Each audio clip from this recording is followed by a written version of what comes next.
Зиярат кылган кишиде инде әзгенә дә булса шушы юл күрсәткеч турында мәгълүмат булган кешеләребезгә инде алар игътибарга алсалар, шушындый тамганы күргәчтән инде килеп, бигрәк тә ул дин әһелләре белән бәйле икәнен күрсәтә. Шуның өчен инде килеп монда Кур'ан укып, дуга кылып, китәргә мөмкин. Шуның өчен менә без шушындый тамгаларның куйганлыгын инде әйтәсебез килә. Яз көне берничә тапкыр инде яз чыкканнан соң да без шушлай шәкертләребез белән килеп, мәдрәсәнең шәкертләребезнең ул булсын көндезге бүлектә укучы, шул ук кичке һәм читтән торып укучы шәкертләр белән булганда да алар белән килеп биредә безнең инде шундый бер зиярат кылуны оештырабыз.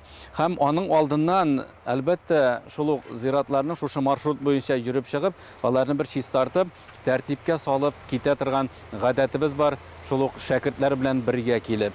Инде Аллаһның рәхмәте белән менә безнең мәдрәсәбездә сез инде игътибарга алган булсагыз, музеебызда Галимҗан хәзрәт Барудиның иске ташы саклана. Инде аның узган ел мәгълүм булганча аның 160 еллык юбилее булу сәбәпле Татарстан Диния назараты менә шушындый матур таш белән аны бизәп биргә урнаштырдылар.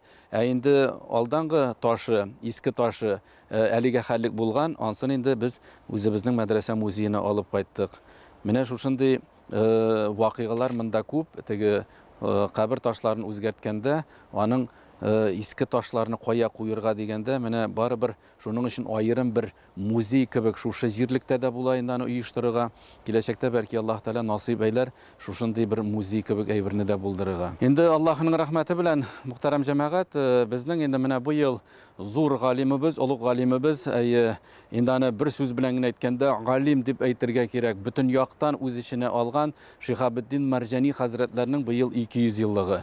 Менә шуның өчен дә сез күрәсез аның каберен инде зиярат кылучылар быел бик күп булды. Чөнки ел башында аның туган көне иде, шул туган көнендән инде безнең мәдрәсәбездә Диния назараты да килеп шушында зиярат кылып, дугалар кылып киттеләр. Менә мондый урыннарны барлау, әлбәттә сорау туа, ни өчен кирәк дигәндә, мин кабат әйтер идем, менә мондый шәхесләребезне белү кирәк. Аларны шушлай чиста итеп, пухта итеп, аларның каберләрен барлап, чистартып торырга кирәк. Һәм үзебезнең туган тумачаларыбызның да зиратларын якын итеп, газиз әти-әниләребезнең каберләрен барлап торырга. Чөнки без үзебезнең балаларыбызны тәрбиялибез икән, аларны хәерле мирас итеп калдырганда, дугачылар итеп без аларны тәрбияләргә тиешбез. Һәм бездән соң калганнар да шушлай аны шушындый тәртип белән алып барырга тиешләр.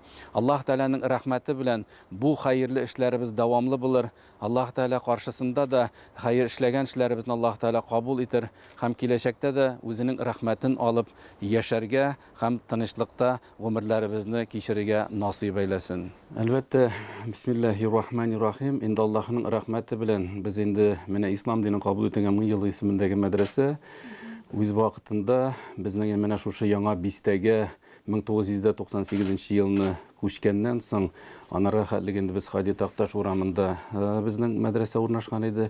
Менә бу җиргә күчкәч, без инде беренчеләрдән булып, әлбәттә, шушы җирлекне өйрәнү башланган иде. Бу бистәдә 3 мәчет, ул тарихи мәчетләр алар. Беренчесе менә мин әйтер идем, шушы Ал мәчет булса, янәшәдә генә безнең Ак мәчет һәм шулай ук Иске Таш мәчет. Менә шул мәчетләрдә эшләгән имамнар турында кызыксына башладык инде. Аннан соң инде янәшәдә генә безнең биредә татар бистәсендә ул мусульманнар күмелә торган инде ул татар зираты дип атала инде ул. Менә шул зират белән кызыксына башладык. Әле әйтергә кирәк, тарихта менә безнең мәчетнең исеме дә әле Мишет укладбище дип аталган. Бу үз вакытында шундый документлар да бар. Аның керә торган капкасы менә безнең мәчеттән ерак кына түгел.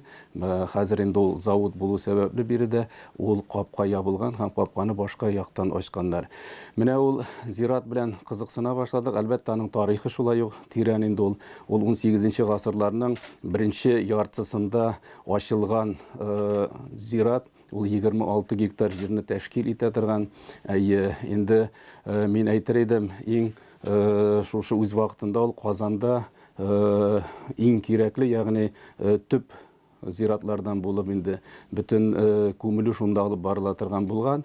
Аннары соң инде узган гасырның 80-нче елларында тулу сәбәпле анда инде ул ябыла рәсми рәвештә. Ләкин барбер кемнәрнеңдер туганнары бар, анда күмелү шулай ук дәвам итә.